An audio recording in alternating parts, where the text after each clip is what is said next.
Hello दोस्तों, मैं आपका दोस्त रवि आपके अपने इस चैनल रवि की कहानियों में स्वागत करता हूं। हमारे वीडियो को लाइक, शेयर और कमेंट जरूर करें। तो चलिए दोस्तों, बिना देर किए हम वीडियो शुरू करते हैं।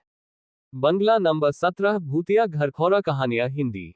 ये कहानी 3 दोस्तों की है, जिनका नाम विक्रम, सुनील और जॉन होता है, जो बंबई शहर में नौकरी करने के लिए आते हैं।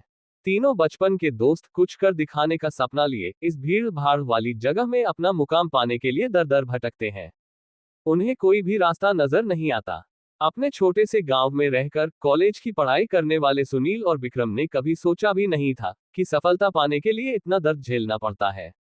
वहीं जॉन अपने पापा के बिजनेस में पहले से ही संघर्ष कर चुका था, जिस वजह से उसे इन सब चीजों की आदत सी हो गई थी। जॉन अच्छे से जानता था कि सफलता इतनी आसानी से नहीं मिलेगी, क्योंकि उसने अपने पापा को दिन रात मेहनत करते हुए देखा था। तभी तीनों को सुबह से भटकते भटकते शाम हो जाती है, लेकिन न कोई नौकरी और न ही कोई रहने का ठिकाना उनके हाथ लगता। तीनों मायूस होकर एक छोटे से होटल में खाना खाते हैं। दरअसल उनके पास कोई खास पैसे भी नहीं होते। वह तो सिर्फ अपनी 1-2 दिन की व्यवस्था बनाकर निकले थे। उन्हें लगा था कि आते ही उनके साथ कोई चमत्कार होगा और उनको नौकरी मिल जाएगी। तीनों एक बिल्डिंग के पास पहुंच जाते हैं। कुछ देर बाद सभी बिल्डिंग के गेट के पास बैठ जाते हैं। 1-2 घंटा बैठे हुए गुजर जाते हैं। तभी बिल्डिंग के चौकीदार की नजर उन पर पड़ती है और वह जोर की आवाज में उन्हें डांटते हुए कहता है, कौन हो तुम लोग, यहाँ क्यों बैठे हो? तीनों अजनबी शहर में किसी को पहचानते नहीं और न ही उनका कोई ठिकाना है। तीनों अपनी जगह पर जल्दी खड़े हो जाते हैं और अपनी बात चौकीदार को बताते हैं। चौकीदार को तीनों की हालत देखकर उन पर तरस आता है।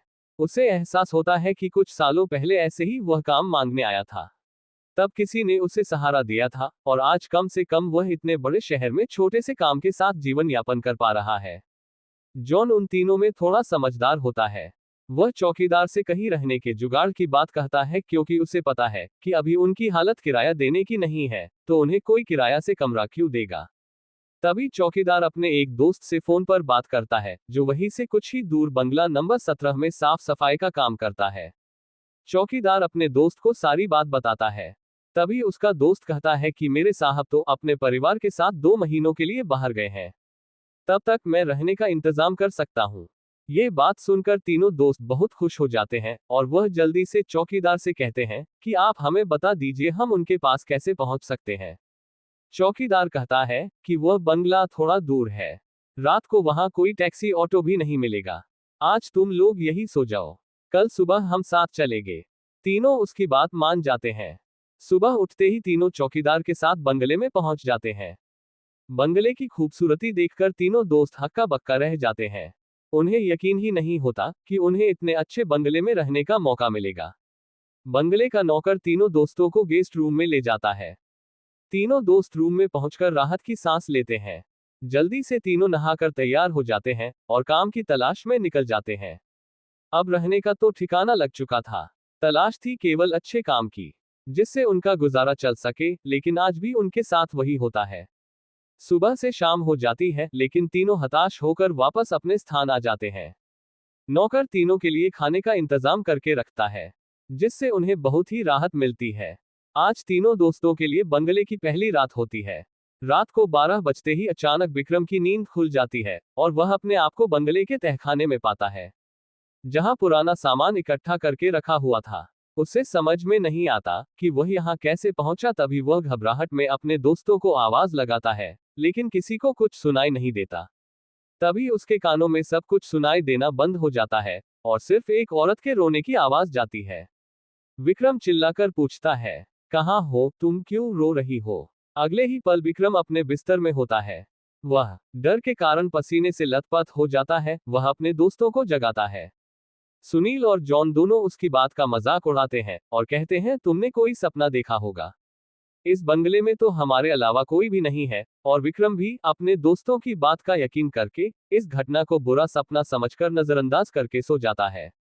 सुबह उठते ही तीनों दोस्त फिर से तैयार होकर काम ढूंढने निकल पड़ते हैं, लेकिन जैसे ही वह बंगले के गेट से बाहर निकलते हैं, अचानक कोई औरत आकर विक्रम को चिट्ठी देती है, जिसमें लिखा होता है, तुम इस पते पर जाओ तो काम मिल जाएगा। और औरत अचानक भागते हुए उनकी नजरों से ओझल हो जाती है।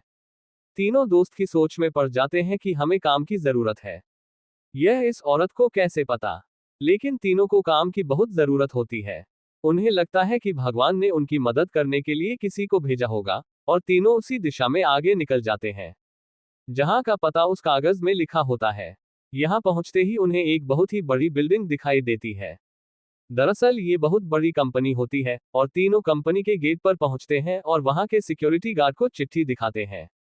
सिक्योरिटी गार्ड चिट्ठी नियुक्ति विभाग के पास भेज देता है, और जैसे ही प्रबंधक को वह चिट्ठी मिलती है तो उसमें उसके मालिक का हस्ताक्षर होता है। वह उन तीनों से पूछता है, आप हमारे मालिक को कैसे जानते हैं? तभी विक्रम जवाब देते हुए कहता है, मैं तुम्हारे बॉस का दोस्त हूं। अब प्रबंधक के पास इनको काम न देने के अलावा कोई विकल्प नहीं होता। इस कंपनी के मालिक का हस्ताक्षर जो उस चिट्ठी पर मौजूद था। कंपनी के मालिक 7 दिनों की ट्रिप पर विदेशी कंपनियों के दौरे में थे, और उस बीच उनसे कोई संपर्क नहीं था, इसलिए प्रबंधक ने उन तीनों को काम पर रख लिया और अपने साथ उन्हें काम की जगह दिखाने ले गया। लेकिन विक्रम अचानक ही दूसरे रास्ते की तरफ मुड़ जाता है, और वह सीधे बॉस के चैम्बर के सामने पहुंचता है और दरवाजे के ताले को पासवर्ड से खोल देता है। कंपनी का प्रबंधक ये देख करके आश्चर्यचकित रह जाता है। उसे यकीन ही नहीं होता कि जो पासवर्ड केवल कंपनी के मालिक को पता है, वह इसे कैसे पता चला। अब प्रबंधक उसे कोई खास आदमी समझने लगता है। उसे पूरा यकीन हो जाता है कि हो ना हो यह व्यक्ति बॉस ने ही भेजा है, और वह उसे बिना रुके हुए अंदर जाने की इजाजत दे देता है। जॉन और सुनील ये सब देखकर समझ नहीं पाते कि विक्रम को ये सब कैसे पता। तभी अचानक विक्रम सभी को बॉस के चेंबर से बाहर जाने को कहता है और चेंबर का दरवाजा बंद कर देता है। कुछ ही घंटों के बाद प्रबंधक को बॉस का फोन आता है, और बॉस प्रबंधक से पूछता है कि मेरे कंप्यूटर को किसी ने इस्तेमाल किया था। तभी प्रबंधक सारी बात बता देता है। बॉस गुस्से में मैनेजर को बोलता है, जल्दी से जाओ और उसे रोको, नहीं तो मैं बर्बाद हो जाऊंगा। और जैसे ही प्रबंधक चैम्बर का दरवाजा खोलता है तो वह देखता है विक्रम बेहोश पड़ा है। प्रबंधक अपने सुरक्षा कर्मियों से उसे उठाने को कहता है और कुर्सी पर वापस बैठाता है। तभी विक्रम को होश आता है। प्रबंधक गुस्से में विक्रम को बोलता है, तुमने क्या किया? मेरे बॉस बहुत नाराज है। लेकिन विक्रम को कुछ याद नहीं कि वह अपने बंगले के गेट से यहां तक कैसे आया है। दरअसल वह बंगला पहले उसी बॉस का होता है, और बॉस ने बंगले को अपने ऑफिस की एक लड़की के लिए खरीदा था, और कभी कभी साथ रहता था, जो कि उसके कंपनी में काम करती थी। बॉस पहले से ही शादीशुदा था और यह बात अच्छे से जानता था कि एक ना एक दिन वह लड़की उसके लिए खतरा बन सकती है, इसलिए वह उसकी निजी अश्लील वीडियो रिकॉर्ड कर लेता है। और जब एक दिन लड़की को यह बात पता चलती है तो दोनों में खींचातानी करते हुए लड़की के सर में चोट लग जाती है और वह दम तोड़ देती है। बॉस बंगले के गार्डन में ही लड़की को दफना देता है, और लड़की की मौत के साथ ही उसका राज दफन हो जाता है। लेकिन जब उस बंगले में तीनों दोस्त हमें आते हैं तो विक्रम गार्डन में घूमते घूमते उस जगह पर अपना पैर रख देता है जहां उस लड़की को दफनाया गया था, जिस वजह से उस लड़की का सीधा संपर्क विक्रम से बन जाता है। वह विक्रम के अंदर प्रवेश कर जाती है और उसे काबू में करके अपना बदला लेने के लिए ऑफिस प्रवेश करती है, और बॉस की काली करतूत को इंटरनेट में वायरल कर देती है। बॉस को विदेश से ही गिरफ्तार कर लिया जाता है। उसका काला चिट्ठा सबके सामने खुल जाता है और वो बेनकाब हो जाता है। उस लड़की ने मरने के बाद भी अपना बदला ले लिया था, अब शायद उसकी आत्मा को शांति मिल जाएगी। तीनों दोस्त उस बंगले को बुरा सपना समझकर भूल जाते हैं, और इस दर्दनाक भूतिया कहानी का अंत हो जाता है। अगर आपको हमारा वीडियो अच्छा लगे तो वीडियो को लाइक, शेयर और कमेंट जरूर करें। और अगर हाँ, आप हमारे चैनल पे पहली बार आए हैं तो चैनल को सब्सक्राइब जरूर करें और बेल आइकन को दबाना ना भूलें, ताकि जब भी कोई वीडियो आए तो आपको अपडेट मिल सके।